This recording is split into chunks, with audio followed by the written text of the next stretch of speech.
think we're all aware that the world today is full of problems. We've been hearing them today and yesterday and every day for decades.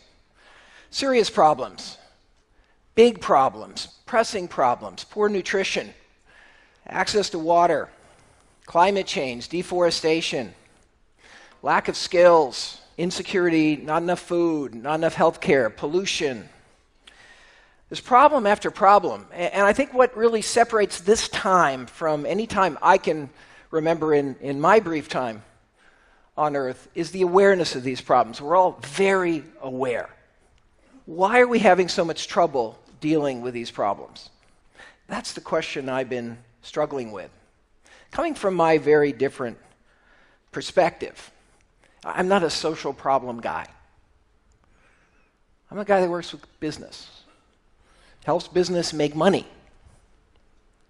God forbid. So why are we having so much problem with these social problems? And really, is there any role for business? And if so, what is that role?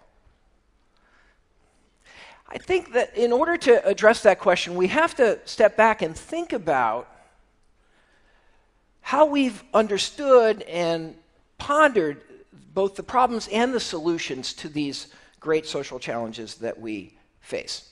Now, I think many have seen business as the problem, or at least one of the problems, in many of the social challenges we face. Think of the fast food industry, the drug industry, the banking industry. This is a low point in the respect for business.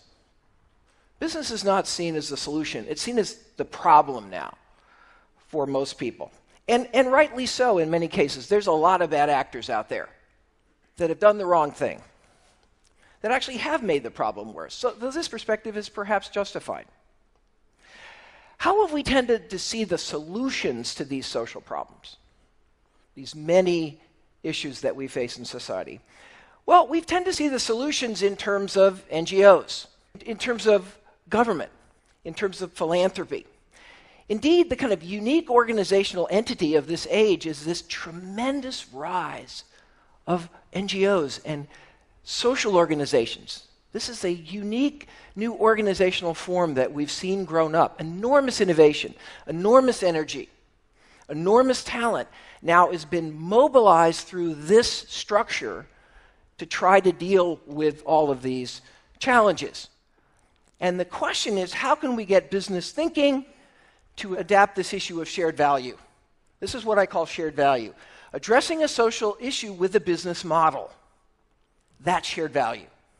Shared value is capitalism, but it's a higher kind of capitalism. It's capitalism as it was ultimately meant to be, meeting important needs, not incrementally competing for trivial differences in product attributes and market share. Shared value is when we can create social value and economic value simultaneously. It's finding those opportunities that will unleash the greatest possibility we have to actually address these social problems because we can scale. We can address shared value at multiple levels. It's real. It's happening. But in order to get this solution working, we have to now change how business sees itself. And this is thankfully underway. Businesses got trapped into the conventional wisdom that they shouldn't worry about social problems, that this was sort of something on the side, that somebody else was doing it. We're now seeing companies embrace this idea. But we also have to recognize business is not going to do this as effectively as if we have NGOs and government working in partnership with business. The new NGOs that are really moving the needle are the ones that have found these partnerships, that have found these ways to collaborate. The governments that are making the most progress are the governments that have found ways to enable shared value in business, rather than see government as the only player that has to, call the shots. And government has many ways in which it can impact the willingness and the ability of companies to compete in this way. I think if we can get business seeing itself differently, and if we can get others seeing business differently, we can change the world. I know it. I'm seeing it. I'm feeling it. We need change that's going to accelerate. Even working with individual companies is not probably going to get us there. We need to begin to work with industries. So we've started roundtables where we bring together the entire value chain, from producers all the way to the retailers and brands. We bring in civil society, we bring in NGOs, we bring in researchers and scientists to have an informed discussion, sometimes a battle royale, to figure out what are the key impacts of these products, what is a global benchmark, what's an acceptable impact, and design standards around that. The good news is we identified 100 companies 2 years ago. In the last 18 months, we've signed agreements with 40 of those 100 companies to begin to work with them on their supply chain. And in the next 18 months, we've signed up to work with another 40, and we think we'll get those signed as well. Now what we're doing is bringing the CEOs of these 80 companies together to help twist the arms of the final 20 to bring them to the table, because they don't like NGOs, they've never worked with NGOs, they're concerned about this, they're concerned about that, but we all need to be in this together. So we're pulling out all the stops. We're using whatever leverage we have to bring them to the table. We need to take what we've learned in private voluntary standards of what the best producers in the world are doing and use that to inform government regulation so we can shift the entire performance curve. We can't just focus on identifying the best, we've got to move the rest.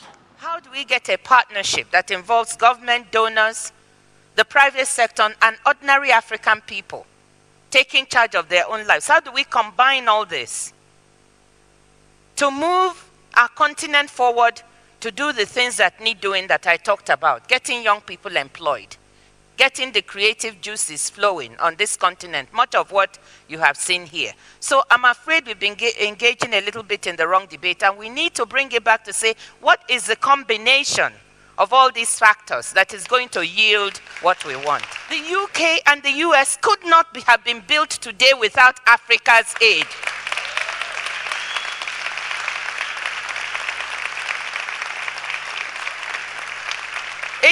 It is all the resources that were taken from Africa, including human, that built these countries today. So when they try to give back, we shouldn't be on the defensive.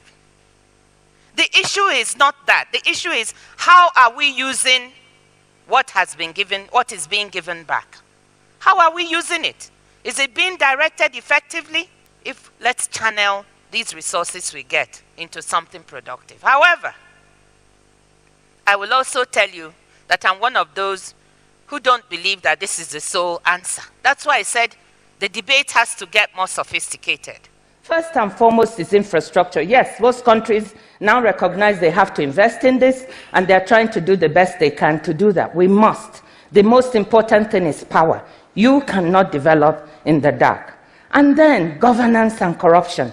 We have to fight. We have to make our countries transparent.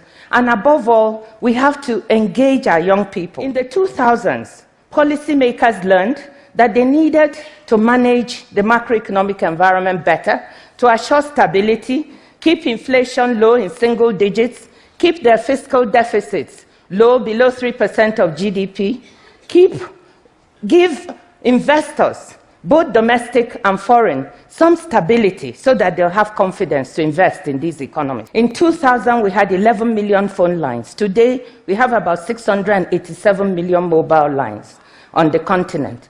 And this has enabled us to move forward with some mobile technology where Africa is actually leading.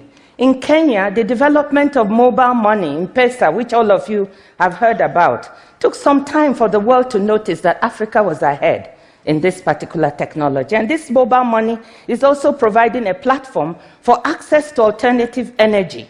You know, people who can now pay for solar, you know, the same way they pay for cards for the telephones. And I tell you, business people in the audience, if investment in Africa is not for today, it's not for tomorrow, it's not a short-term thing, it's a longer-term thing.